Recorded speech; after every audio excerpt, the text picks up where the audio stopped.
Bapak Ibu, selamat pagi. Senang sekali bertemu dengan Bapak Ibu di pagi hari, di hari Sabtu ini, gitu ya. Kalau kita bicara hari Sabtu, biasanya hari yang dipakai untuk istirahat di rumah, males-malesan, atau ada yang pakai untuk keluar berkreasi, gitu ya. Tapi terima kasih sekali untuk Bapak Ibu yang sudah hadir di sini, memakai waktu Bapak Ibu semua dengan produktif, gitu ya, untuk mendengarkan mengenai bisnis opportunity yang akan di-sharing-kan pada hari ini. Saat ini kita tahu per kemarin data positif COVID ini sudah mencapai di angka 60.000. Ini 1 minggu udah naik 2 kali lipat dibandingkan minggu lalu, itu kita tahu masih di angka kurang lebih 30.000. Dalam 1 minggu saja angkanya sudah naik ke 60.000 nih Bapak Ibu. Artinya kita perlu lebih waspada dan artinya kita lebih perlu untuk stay at home gitu ya dibanding kita keluar karena di luar sana ini masih banyak sekali orang yang masih positif terkena COVID gitu ya. Oke, Bapak Ibu, tanpa memperpanjang waktu lagi, hari ini saya akan ajak kita untuk ngobrol-ngobrol dengan salah seorang praktisi yang sudah terjun di bisnis insurance. Beliau background-nya adalah dari seorang bankers. Kalau Bapak Ibu tahu, di Bankers ada yang namanya Relationship Manager. Nah, beliau sebelum join dengan Manulife, beliau adalah Relationship Manager di sebuah bank asing terkenal gitu ya, yang ada di Indonesia. Sebelum saya ajak kita untuk langsung ngobrol dengan speaker kita pada hari ini, saya ajak Bapak Ibu untuk lihat videonya untuk kenal lebih dekat. Saya akan share screen terlebih dahulu ya.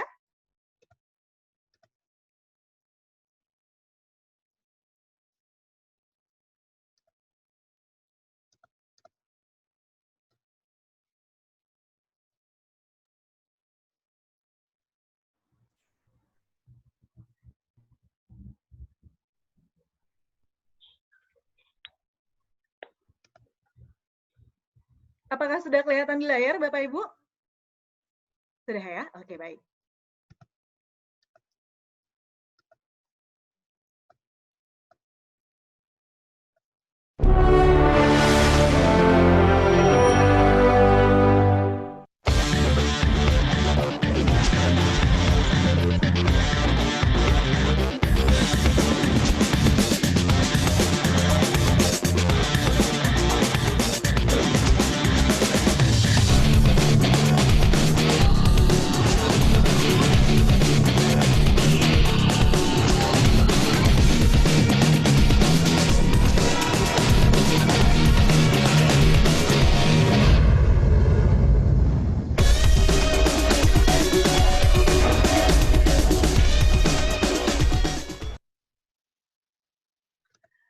Oke, baik. Kalau tadi kita sudah lihat video dari Ibu Teresia Damayanti, langsung saja kita panggilkan Ibu Teresia Damayanti untuk bergabung dengan kita.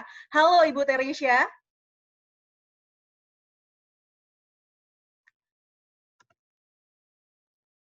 Oh, masih di mute.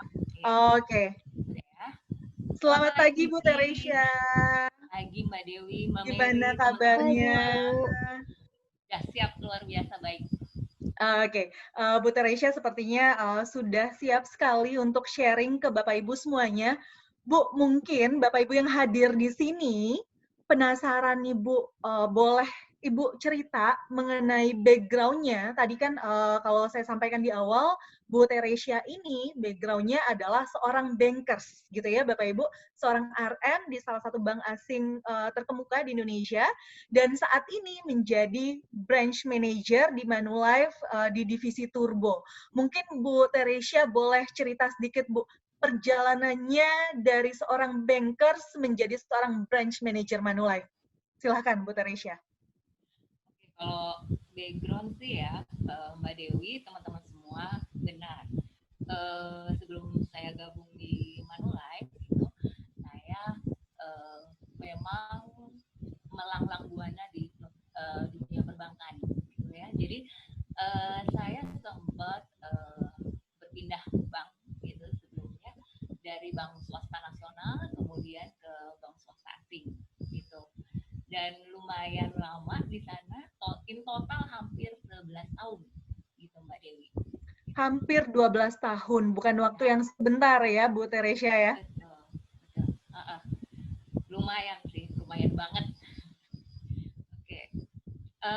Kalau tugas dan kewajiban sih ya, kalau RM ya sama sih kayak teman-teman semuanya mungkin tahu juga kalau kita di perbankan, rutinitas day by day-nya, kebetulan saya nggak tanganin funding ya gitu, jadi saya lebih ke untuk pegang prime customer, jadinya lebih ke maintenance untuk pembuatan portfolio dana nasabah yang masuk ke perbankan gitu ya, karena kita sama-sama tahu bahwa mungkin konsep bank saat ini sudah berbeda gitu ya, udah nggak sama dengan bank yang dulu gitu, bahwa di sini bank itu beralih fungsi menjadi lebih ke fee based income gitu, jadi bank ini sudah berpartner dengan beberapa perusahaan, kalau investment gitu ya kita bekerja sama dengan beberapa manajer investment, manajer investasi gitu, kemudian insurance juga gitu ya, beberapa perusahaan asuransi, kemudian ada juga kita untuk trading forex yang sebenarnya semuanya kita bicara tentang fee based income gitu, sehingga penilaian atau raport dari kami para RM itu basicnya dari sana Mbak Dewi dan teman-teman gitu.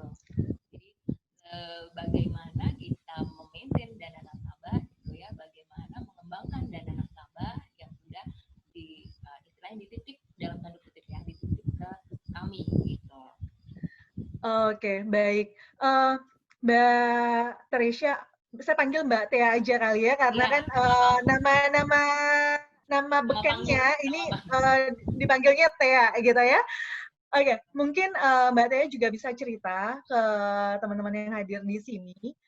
Ketika Mbak Tia kerja di bank tadi ya, dengan segala target yang ada, dengan segala KPI yang ada, mungkin ada beberapa teman-teman yang hadir di sini pun background-nya dari bankers gitu ya, dan juga merasakan hal yang sama. Nah, ini bedanya apa sih ketika Mbak Tia akhirnya memutuskan untuk join dengan Manulife? Apakah sama yang dirasakan, atau dari sisi targetnya sendiri seperti apa nih Mbak Tia?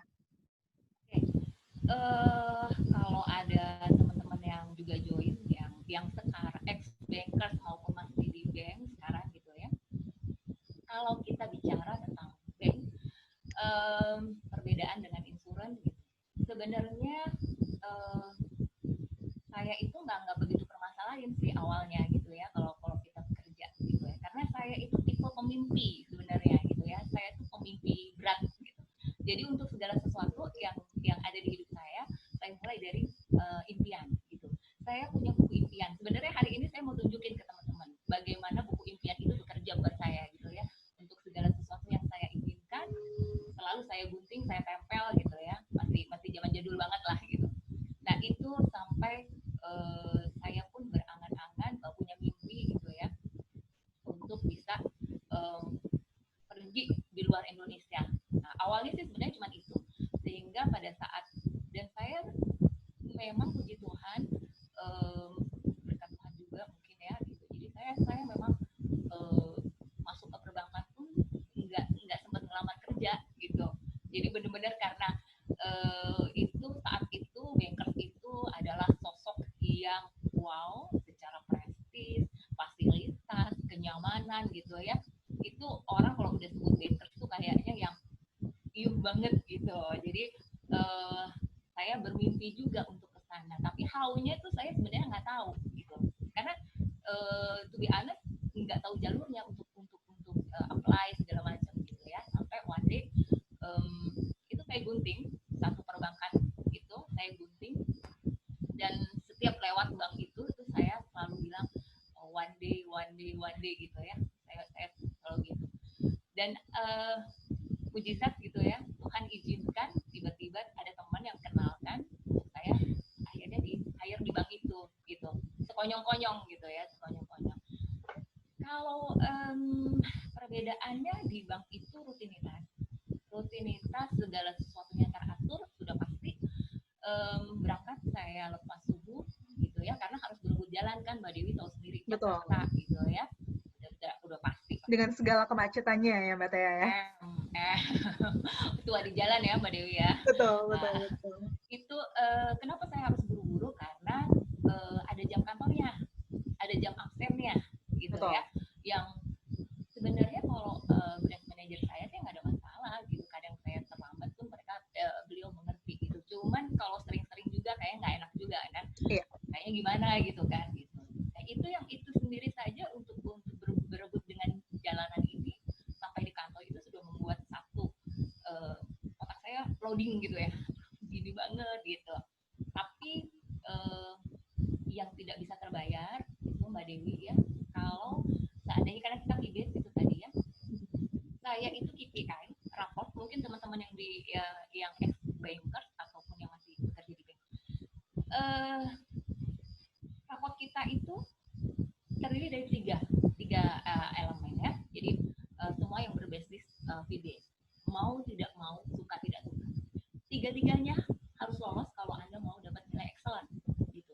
Nah, kegunaan raport ini dengan nilai excellent itu apa sih? Gitu. Untuk menaikkan rank company kita ya. Jadi kalau di banker itu bukan strata senior financial planner kah, RM junior, RM senior, enggak sekedar itu, tetapi ada rank company seperti eksekutif C, B, A, associate, kemudian asisten vice president, rank-rank seperti itu yang untuk apa? Itu untuk dasar untuk kenaikan gaji kayak gitu Mbak, untuk promosi, nah seperti itu.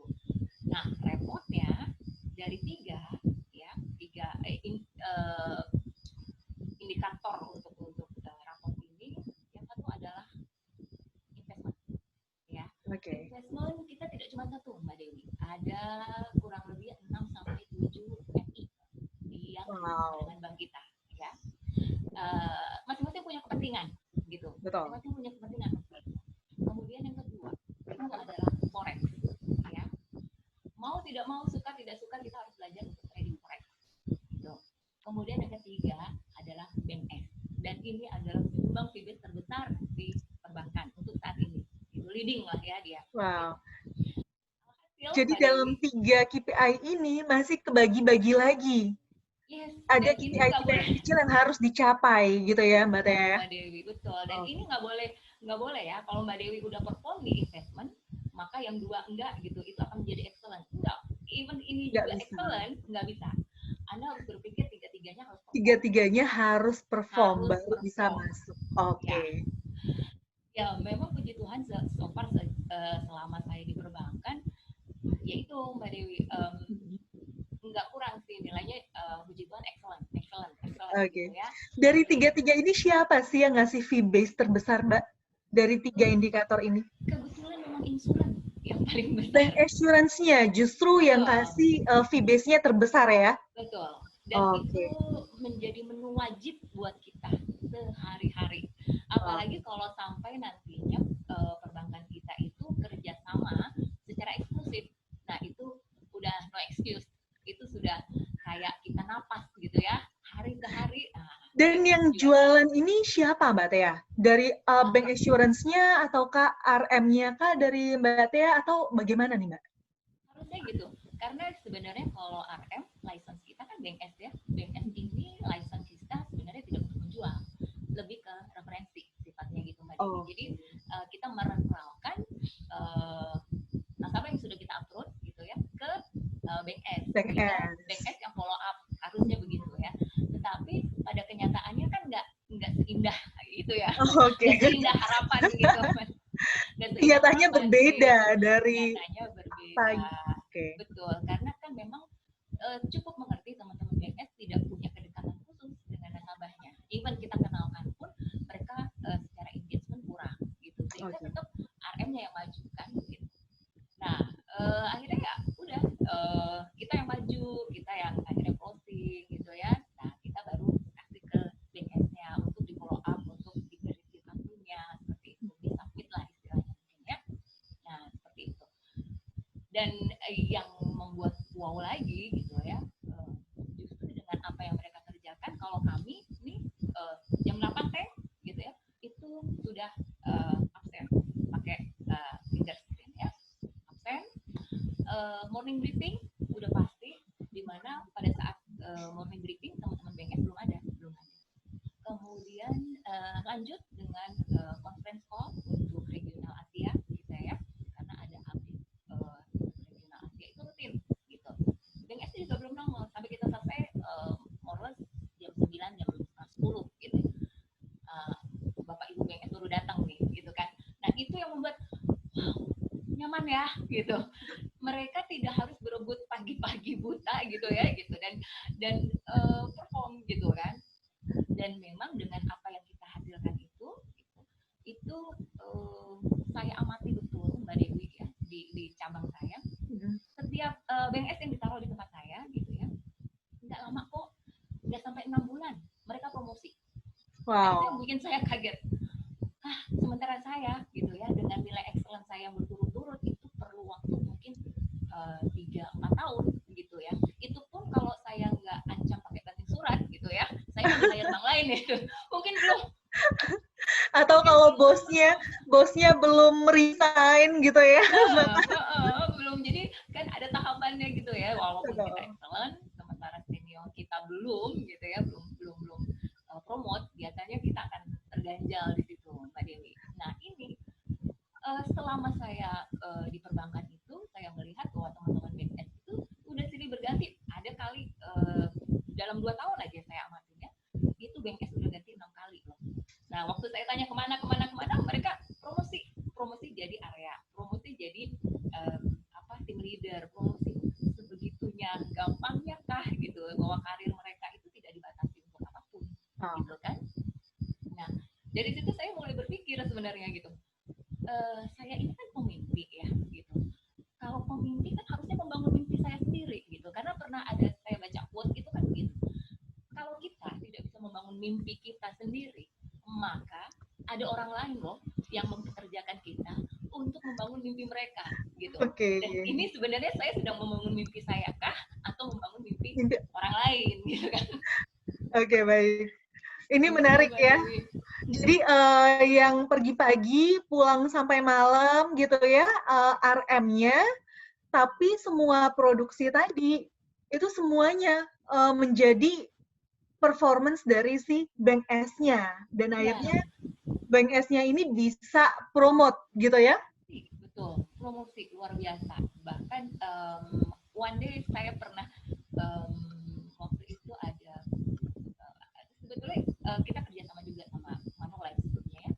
Nah itu ada ya, jadi satu BNS yang saya waktu itu ada closing besar lumayan, dan saya share ke dia, ini tolong beresin dokumennya, dan saya nggak tahu tiba-tiba dia sudah promosi menjadi head area untuk wilayah Jakarta Selatan gitu ya.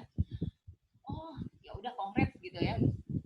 Tahu-tahu di suatu siang dia datang ke cabang, ngajak saya makan siang dengan kendaraan barunya, Mercy warna putih, dan itu membuat saya shock. Sementara saya yang di bank gitu ya, yang saya engage dengan customer yang premier gitu ya, belum sampai Mbak Dewi, belum sampai seperti mereka gitu ya, gitu. Dan itu membuat saya wow gitu ya. Jadi ini saya sedang membangun mimpi siapa sih sebenarnya gitu. Karena kalau saya happy di perbankan, bukan nggak happy karena impian-impian saya yang saya taruh di buku impian Mbak Dewi, saya selalu share ke teman ya untuk melihat impian saya. Kenapa? Saya mau lihat reaksinya gitu. Setiap impian saya ditertawakan dan mereka makin keras, itu menjadi satu rujukan buat saya bahwa mimpi yang itu yang mereka tertawakan keras-keras itu harus terwujud gitu.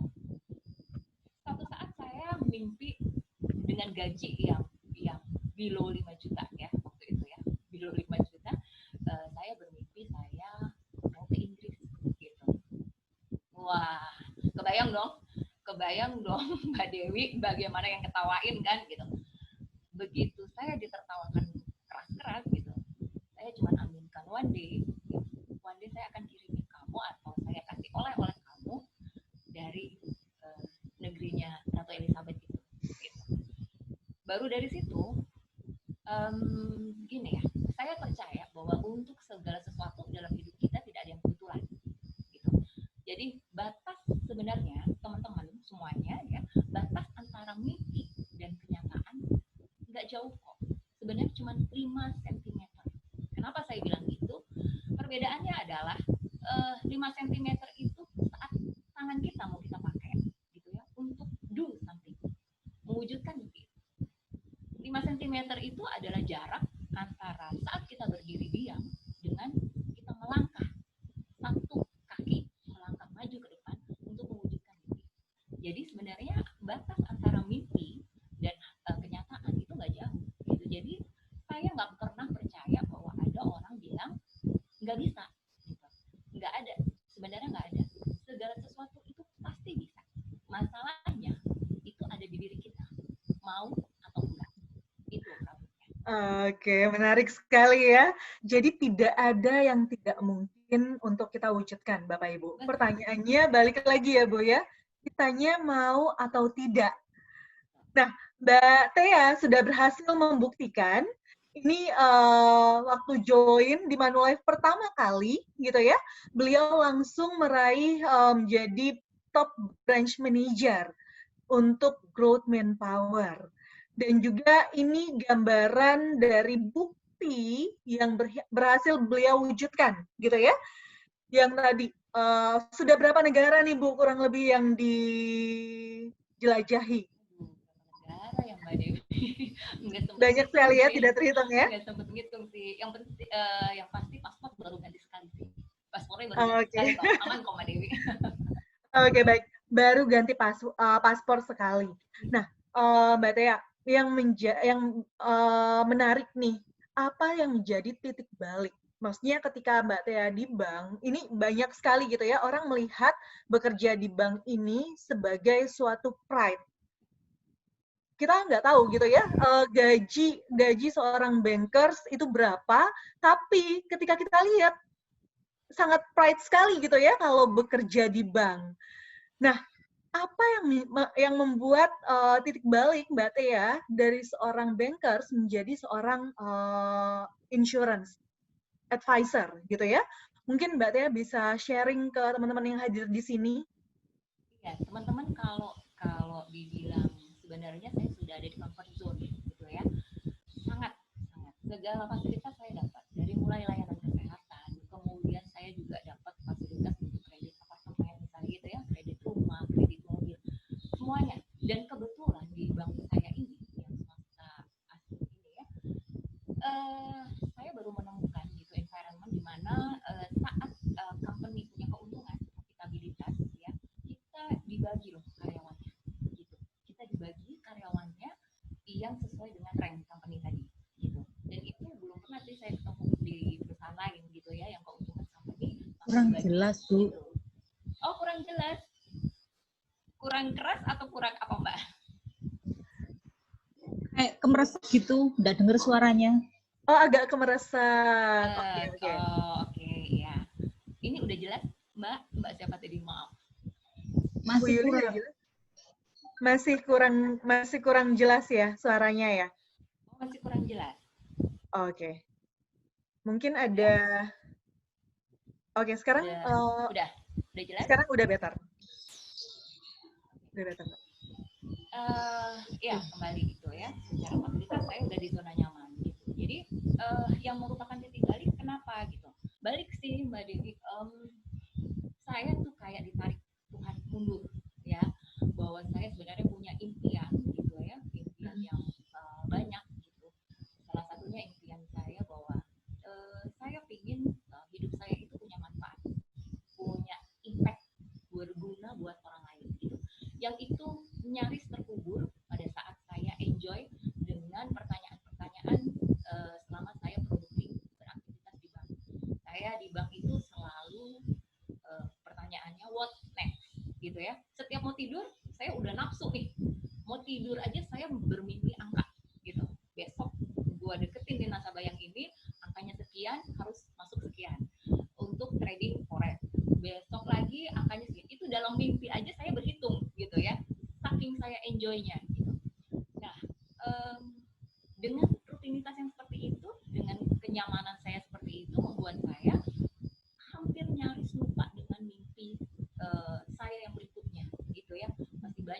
bagian di buku impian saya ke tengah ke belakang itu yang nggak tersentuh gitu karena saya terlena dengan itu. One day akhirnya Tuhan ingatkan itu, Tuhan tegur saya gitu ya, saya ditarik mundur jauh sampai supaya saya ingat bahwa saya punya tujuan misi utama saya, mimpi saya adalah punya manfaat buat orang. Kalau istilahnya gini Mbak Dewi, kita kan tergabung di Next ya, ada yang namanya grup 9 naga. Nah di situ ada mentor saya, motivator saya, kakak saya lah ya yang suka negur saya, yang suka kayak itu agak bawel gitu ya, namanya Koko Yohanes. Koko Jo itu selalu bilang kalau istilahnya beliau agak keren, saya ini survival stroke gitu ya. Jadi dengan segala aktivitas pencapaian saya yang sudah kemana gitu, akhirnya diizinkan Tuhan untuk saya ditarik mundur. Gitu. Mundur itu tidak di nol loh Mbak Dewi, teman-teman ya. Enggak. Saya benar-benar dibawa ke titik minus. Benar-benar minus. Saat saya beraktivitas tanpa gejala, saya diizinkan Tuhan istirahat total. Enggak pakai enggak pakai besok. Hari itu juga saya pingsan dan langsung saya tidak bisa beraktivitas lagi. Dan mungkin singkat cerita aja gitu ya, singkat cerita bahwa dari situ saya mulai merimain lagi perjalanan saya. Setelah ini gitu. Tapi pada saat itu tadi Mbak Dewi tanya, perbedaannya apa? Perbedaannya mulai di situ saya merenung Mbak Dewi. Kalau saya ada di perusahaan itu, ya, segala pencapaian saya pada saat saya jatuh, ya, diizinkan Tuhan istirahat. Pencapaian saya yang sudah saya masukin ke company itu jadi milik siapa? Jadi asetnya company. Saya dapat apa?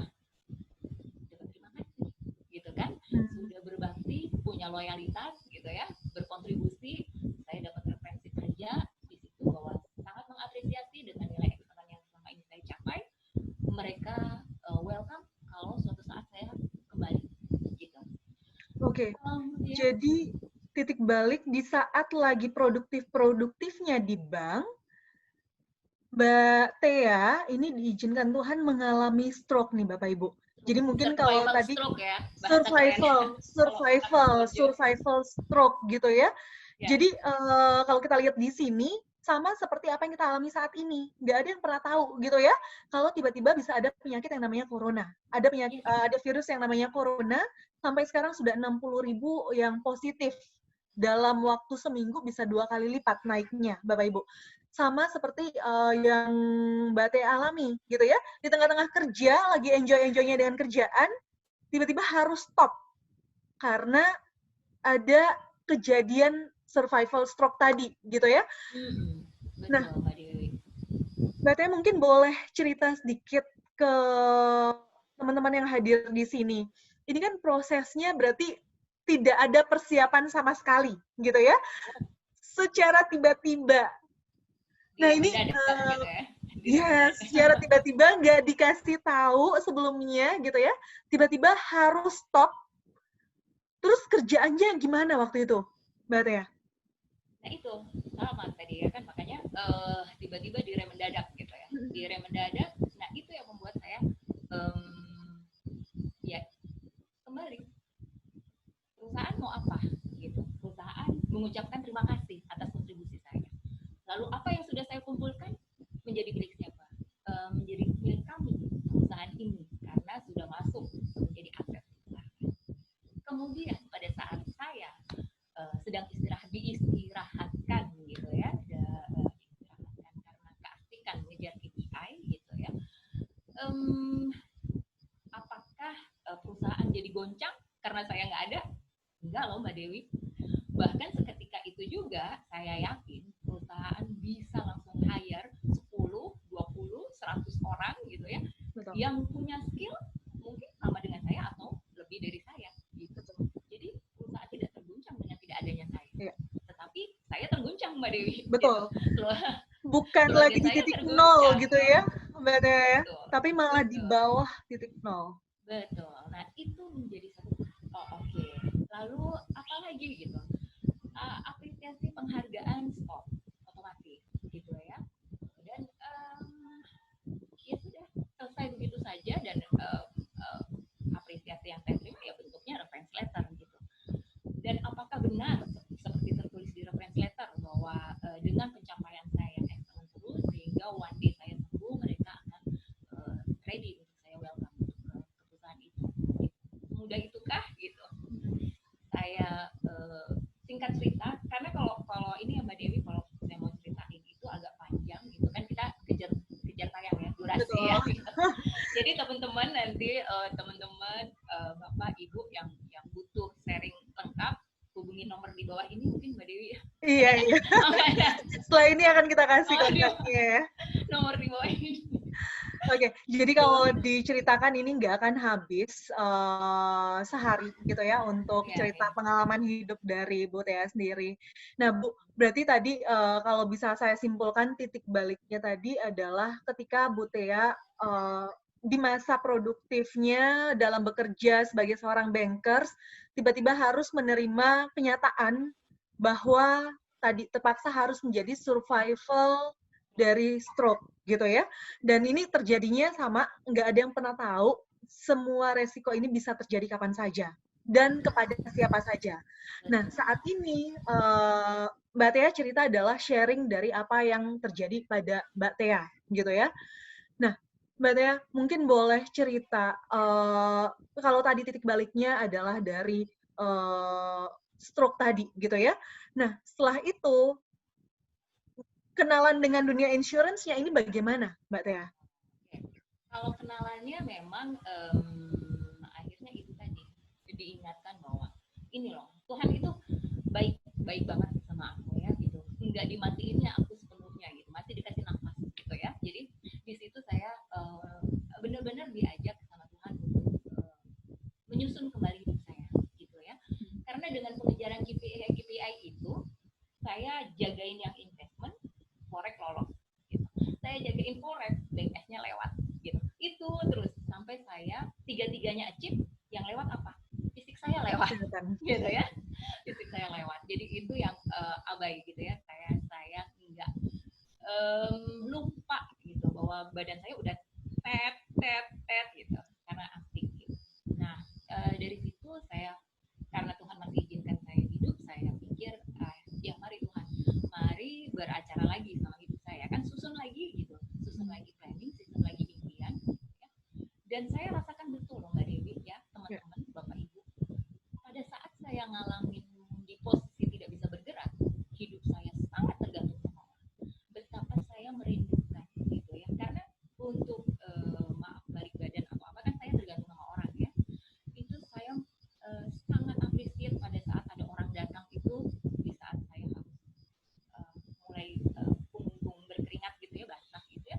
Itu mau membalikkan itu tuh, wow, saat saya terpuruk ada orang yang taking care gitu sama saya, itu sangat memotivasi saya untuk sembuh gitu ya. Sampai akhirnya ya singkat cerita saya dipulihkan gitu. Ini nggak sekonyong-konyong sesimpel saya bicara gitu Mbak Dewi ya. Berapa lama prosesnya Mbak Tea untuk pemulihannya? 2,5 tahun saya ngalamin stroke yang terbaring di tempat tidur ya. 2,5 tahun. Wow. Bukan waktu yang sebentar ya.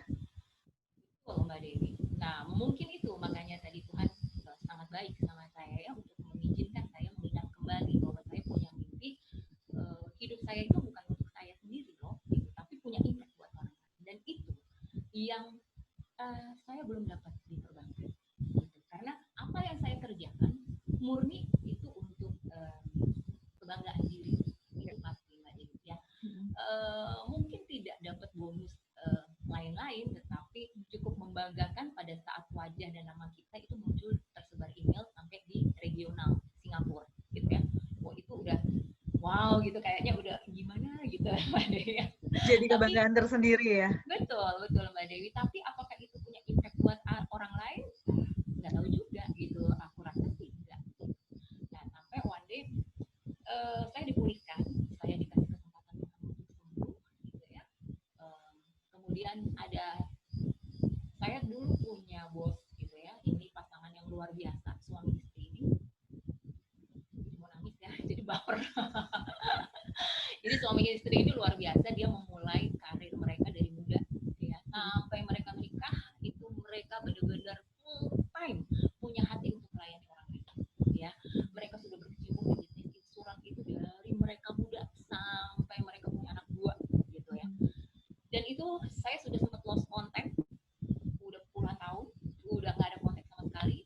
Itu Pak Budi dan istrinya Cik Leni, konyong-konyong telepon saya, gitu ya. Waktu itu kita messenger, ya. Oke. Nah, dari situ langsung istrinya Cik Leni, gue mau telepon minta nomor WA. Nah, singkat cerita, kita ketemu. Yang posisi beliau berdua ada di Jakarta, saya ada di Jawa, di Solo waktu itu ya. Nah, oke, saya sempat statement untuk apa nih gitu kan, masuk ke insuran. Bayangan saya Mbak Dewi, saya ini kan jatuh ditarik Tuhan mundur gitu ya, dikasih kesempatan Tuhan istirahat itu kan karena terlalu banyak mikirin orang nih gitu ya, sampai tidur aja mimpi uangnya orang yang ini kemana, uang ini mau puterin kemana gitu ya. Ini suruh lagi ke satu bidang ya usaha yang harus juga mikirin orang gitu. Nah saat itu saya sempat statement, aduh enggak deh, nah, saya panggilnya Babe ya gitu, enggak deh gitu. Cuman pesan orang tua saya kenapa ditolak, orang tua saya bilang bukan jalan saya. Kenapa bukan jalanmu sementara kamu belum coba? Sangat tidak fair saat kamu bicara itu bukan jalanmu, itu bukan jalan Tuhan, tapi kamu belum coba gitu. Buat saya iya juga ya gitu. Apa sih yang diminta? Saya tanya Pak Budi, nggak ada yang diminta apa-apa loh.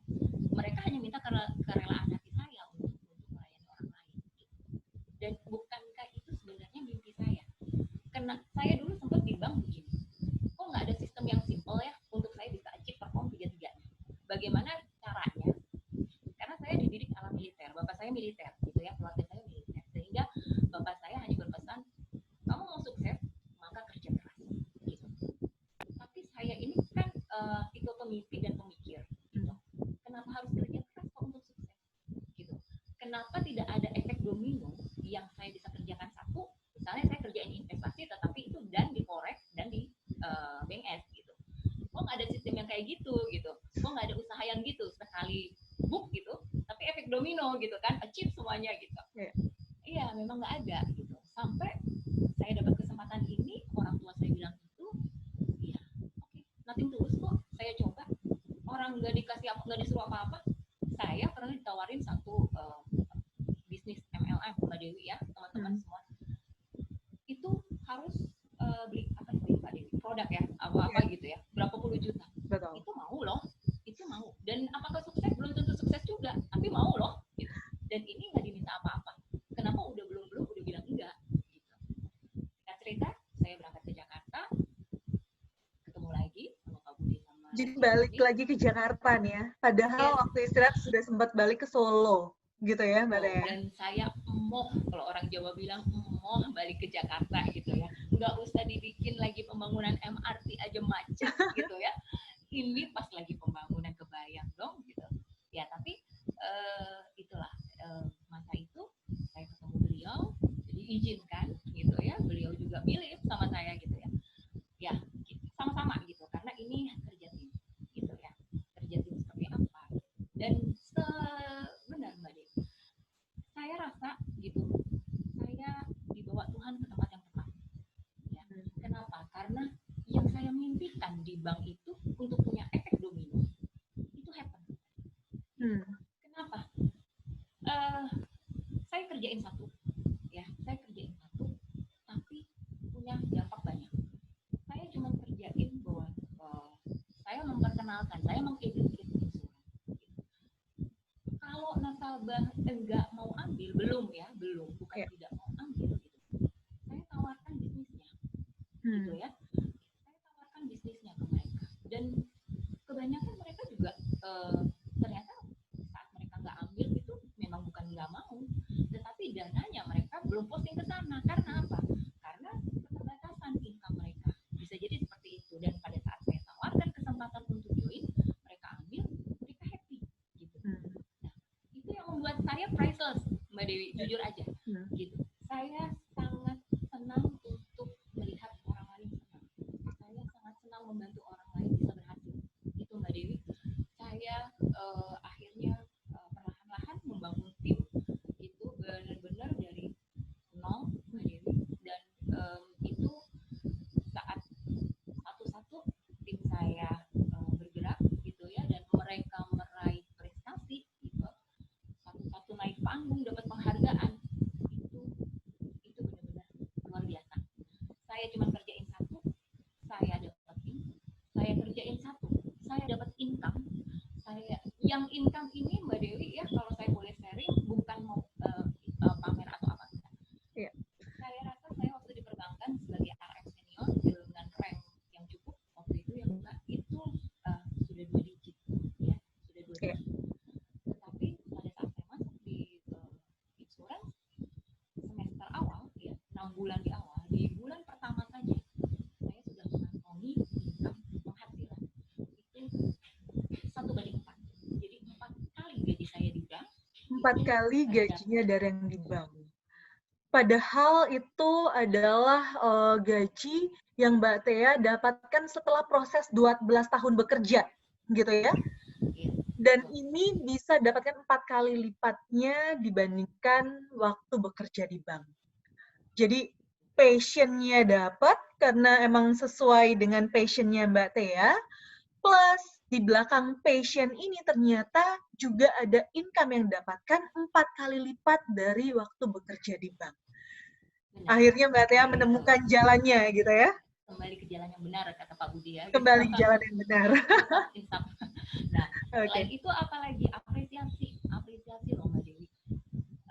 Kalau dulu saya diapresiasi, iya kalau ada standarnya. Kalau di sini seberapapun gitu ya, saya usaha gitu ya, kenaikan seberapapun itu yang apresiasi yang diberikan ke saya itu nggak kurang-kurang, dan itu makin memotivasi saya untuk do lebih ya, do more gitu. Itu. Kemudian juga income ya, kalau bilang fasilitas, nah teman-teman mungkin bayangannya adalah di bank sudah ada fasilitas kesehatan, dana pensiun, nah begitu. Di insuran dapat apa? Di sini loh saya dapatkan sama persis Mbak Dewi. Sama persis yang didapat di bank, fasilitas ya.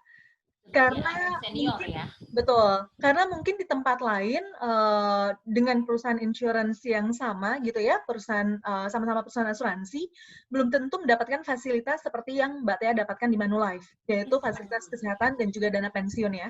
Yes, betul, itu dia. Nah itu yang membuat saya, oh ternyata ini company nggak hanya bicara bisnis gitu, tetapi kalau istilah saya adalah memanusiakan manusia gitu ya Mbak Dewi ya, memanusiakan manusia. Jadi kemudian yang lebih hebatnya lagi yang saya kagum, saya punya tim dulu gitu ya, basic ibu rumah tangga. Tadinya dia bilang, Mbak aku nggak bisa ngomong, Mbak ini apa segala macam. Saya bilang, mau aja dulu, ada kesempatan mau aja dulu. Akhirnya dia mau, dan jangan salah, dulu waktu saya di bank, saya sebagai senior RM ada beberapa training Mbak Dewi seperti Certified Financial Planner ya, CFP. Kemudian ada manajemen risiko yang itu harus wajib, karena saya sebagai manajer di sana, manajer senior, itu saya harus diwajibkan. Dibayar kantor, iya, tetapi itu mengikat.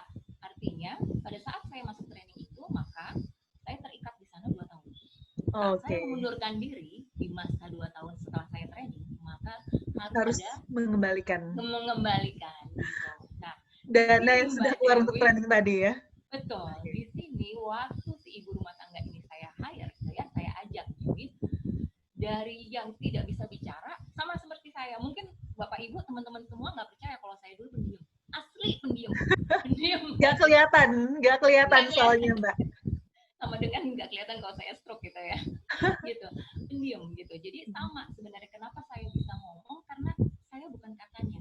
Saya ngalamin, saya pendiam, kemudian masuk gitu ya. Training apa saja di sini full training, di support habis. Kalau teman-teman kuat silahkan gitu. dan itu free, benar-benar training yang diberikan adalah untuk pengembangan diri kita gitu. Nah itu yang saya melihat, wah gratis, nggak rugi nih perusahaan gitu. Karena ini saya comparing sama company, perusahaan bank swasta asing yang Iya. lumayan besar gitu, itu saya terikat. Nah, itu. Sisi income jelas, fasilitas oke gitu ya, gedung ya itu yang juga saya salah satu gedung tempat saya bekerja juga di bank asing itu, saya rasa saya sudah dapat fasilitas tempat kerja yang nyaman gitu ya. Ternyata begitu saya dikasih tempat ini Mbak Dewi, kaget juga saya. Ternyata yang di bank sebelumnya itu belum ya mungkin separohnya lah ya dari fasilitas yang diberikan. Ini saya Bapak Ibu jangan salah, saya tidak dalam sesi endorsement, saya tidak di-endorse sama siapa gitu ya. Jadi saya benar-benar dari hati karena saya mengalami ini semua. Itu sih Mbak Dewi. Oke, baik. Mbak Tia, ini saya coba share. Ini adalah, kalau Bapak Ibu kelihatannya di layarnya ya, ini adalah gambaran Mbak Tia tadi, prestasi-prestasi yang sudah beliau raih sampai dengan saat ini, gitu ya. Kalau dari sisi manpower, ini lumayan jadi salah satu branch manager yang dari sisi manpower-nya ini growth terus. Nah, ada satu pesan yang Mbak Tia mau sampaikan di sini ya. Benar teman-teman. Kadang-kadang waktu saya kondisi seperti ini gitu ya, saya ajak teman-teman gabung gitu ya. Pertanyaan yang paling banyak, ketakutan yang paling besar adalah kalau saya gabung di insuran, gitu, nanti saya dimusuhin sama teman-teman, nanti saya dijauhin sama teman-teman. Jangan kira saya nggak ngalamin, saya ngalamin.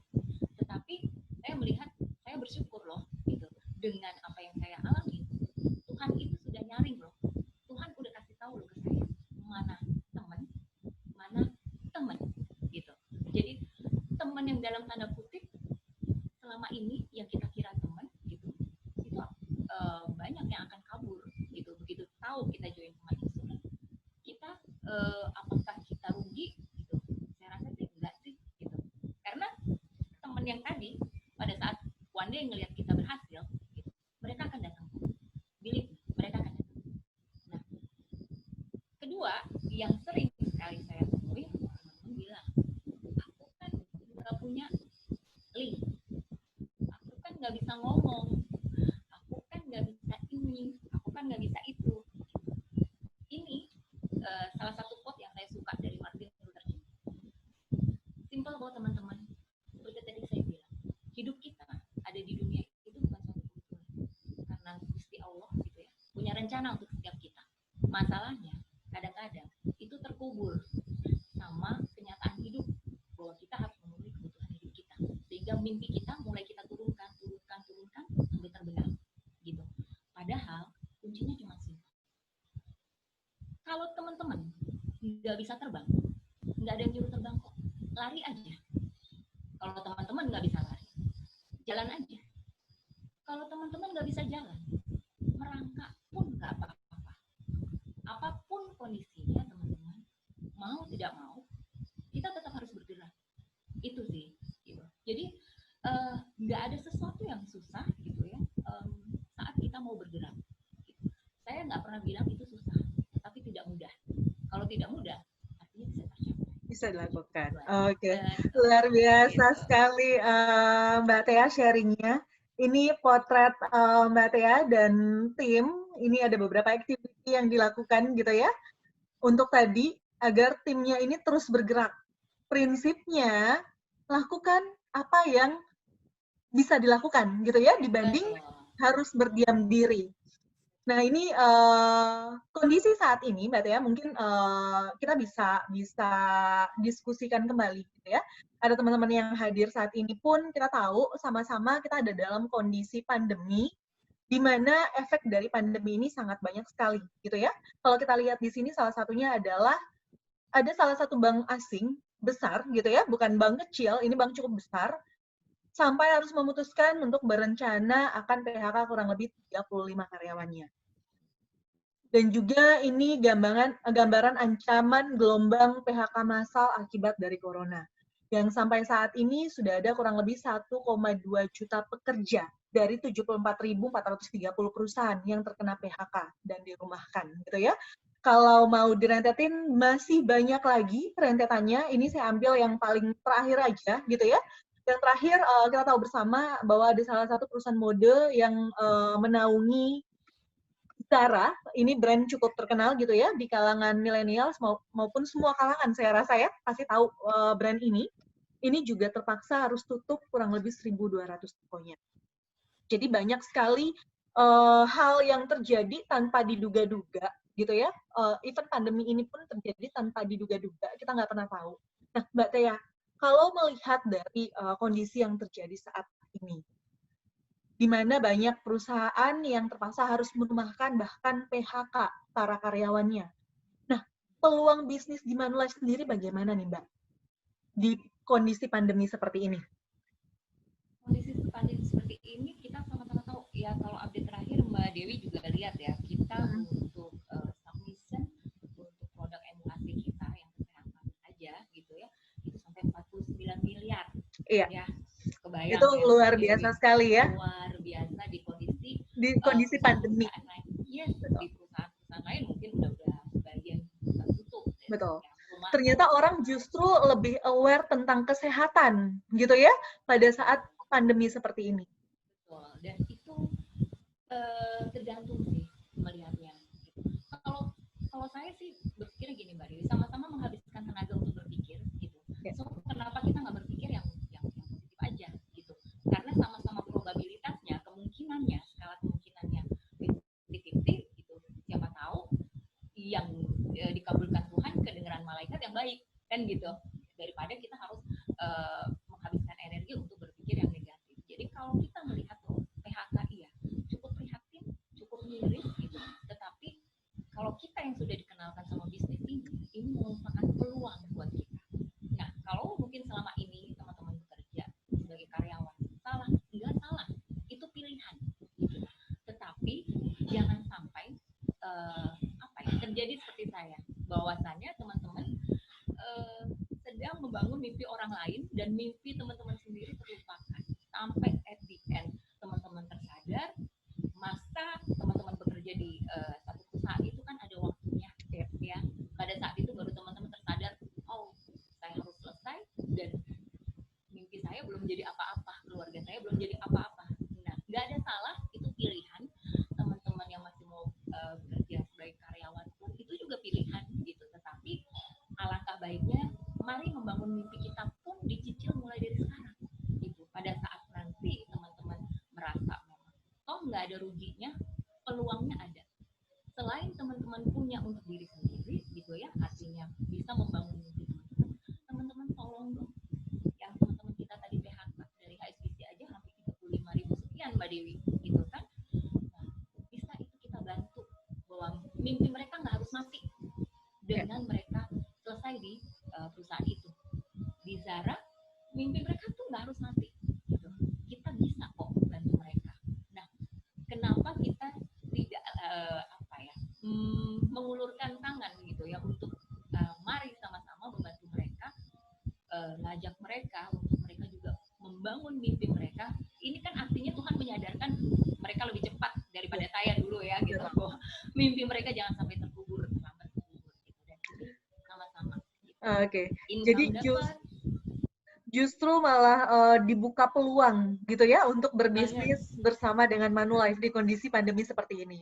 Betul. Dan Manulife sangat support Mbak Dewi. Betul. Sangat support. Karena ya artinya tidak gini, Manulife bisnis ya betul gitu, tetapi tetap kita di semua protokol kesehatan itu Manulife tetap, mereka tidak menginginkan kita juga harus ketemu nasabah apa enggak, sampai difasilitasi bahwa kita bisa berjualan face to face, non face to face ya.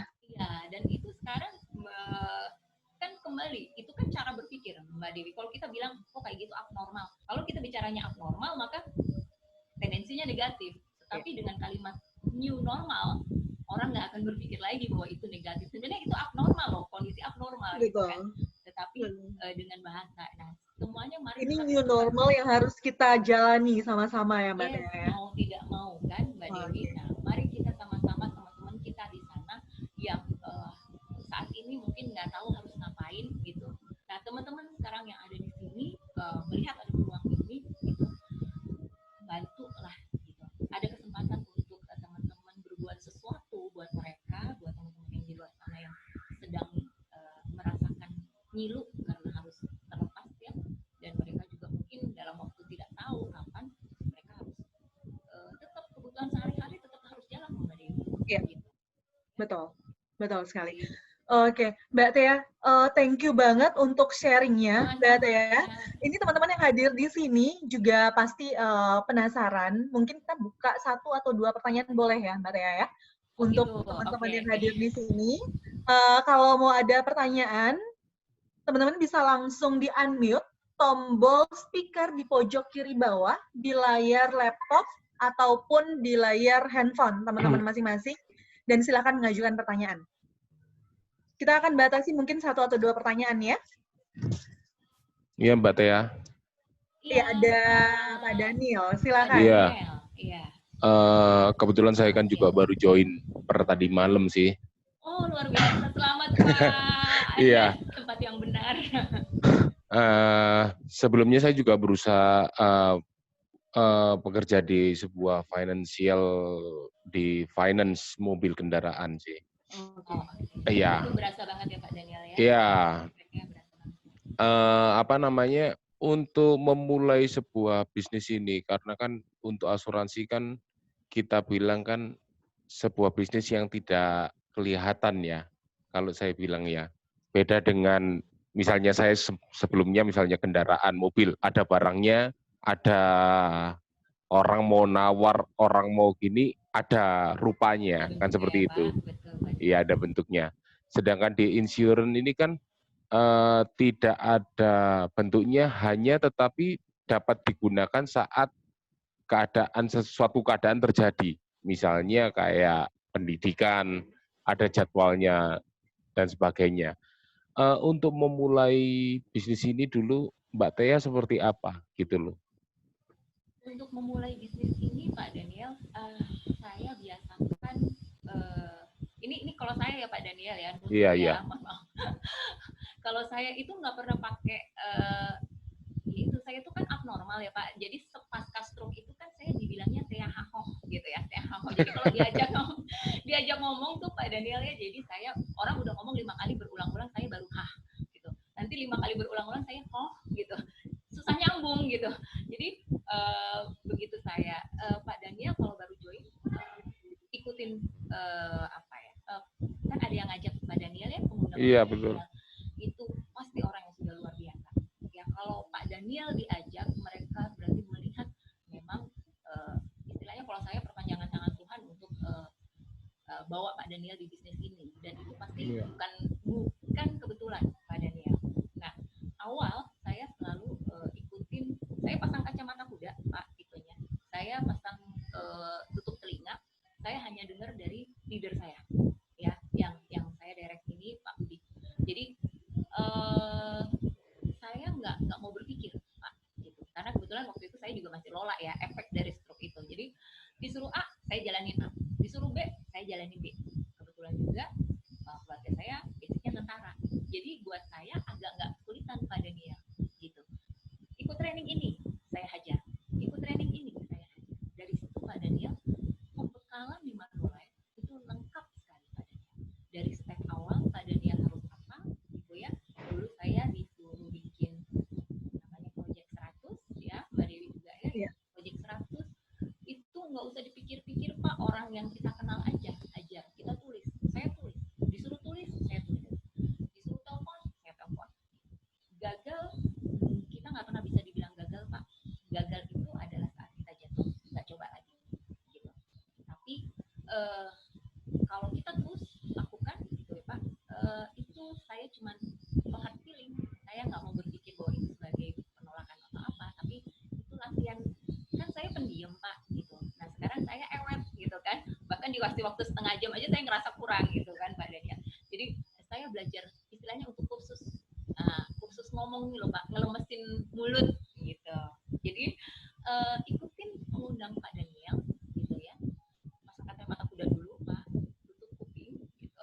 informasi hanya satu pintu aja dari beliau. Suruh training ini, hajar Pak, jangan nggak hajar, berangkat.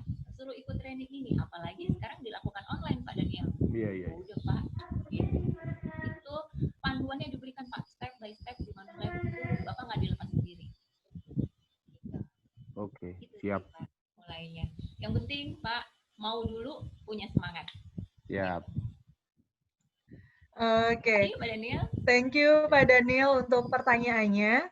Mungkin Mbak Tia ada 1 atau 2 pesan yang mau disampaikan nih ke teman-teman yang hadir saat ini sebelum kita close untuk sesi dengan Mbak Tia. Oke, bukan pesan sih teman-teman ya gitu, tapi itu tadi saya itu kan suka lagunya Celine Dion ya. Kalau teman-teman nanti browsing aja The Power of the Dream, itu lagu Olimpiade atau apa ya? Saya lupa deh. Pokoknya itu lagu pembuka satu event olahraga. Di situ kalimatnya jelas bahwa setiap kita dilahirkan itu bukan ordinary people. Kita bukan orang biasa-biasa aja. Teman-teman semua itu orang istimewa. Teman-teman semua itu rancangan Tuhan yang luar biasa. Masalahnya kadang-kadang itu yang kita kadang nggak tersadar gitu. Bermimpi besar teman-teman, jangan pernah kubur mimpi teman-teman. Dan kalau teman-teman nggak bisa terbang, lari aja. Kalau teman-teman nggak bisa lari, jalan aja. Kalau teman-teman nggak bisa jalan juga, merangkak pun jadi. Yang penting melangkah, teman-teman. Satu langkah itu jauh lebih baik, ya. Kayak jam, nggak usah berpikir 1 jam 60 menit, nggak usah. Berapa ketukan, nggak usah. 1 detik, 1 ketukan. Ketuk aja, teman. Nanti 1 detik, second berikutnya, ketuk lagi. Itu aja. Nanti menjadi habit, menjadi kebiasaan. Dan tanpa teman-teman sadari, teman-teman sudah membangun bisnis yang luar biasa. Teman-teman sudah bantu banyak orang. Intinya adalah di bisnis ini, kalau saya pribadi, bukan dari sisi materinya, Mbak Dewi, penghargaannya juga enggak. Tetapi kebanggaan saya untuk bisa bantu orang lebih sukses, saya melihat tim saya, gitu ya, naik panggung, yang dari orang biasa-biasa saja, ibu rumah tangga dalam waktu 6 bulan, dia perform menjadi unit manager, diangkat dari orang yang dari Jawa Timur, di desa Kutub gitu ya, bahkan mau jualan takoyaki istilahnya, itu mereka jadi unit manager dengan penghargaan-penghargaan yang luar biasa, priceless. Kalau teman-teman bisa lakukan itu dengan banyak teman-teman yang di PHK sekarang, di sini nggak hanya teman-teman harus jualan, enggak, ajak teman pun, selain dapat apresiasi, teman-teman juga dapat income. Kelanjutannya nanti silahkan Mbak Dewi yang akan lebih detail menjelaskan ya. Melangkah, teman-teman, melangkah. Baik, Mbak Tia, thank you banget buat sharingnya, sangat luar biasa sekali gitu ya. Semua, Mbak Dewi, terima kasih. Sangat menginspirasi teman-teman yang hadir di sini, saya yakin di siang hari ini gitu ya, Sabtu kita ini sangat-sangat produktif sekali, kita bisa dengar sharing yang luar biasa dari Mbak Tia. Thank you banget Mbak Tia untuk sharingnya. Ini berharap juga dapat menginspirasi teman-teman yang hadir.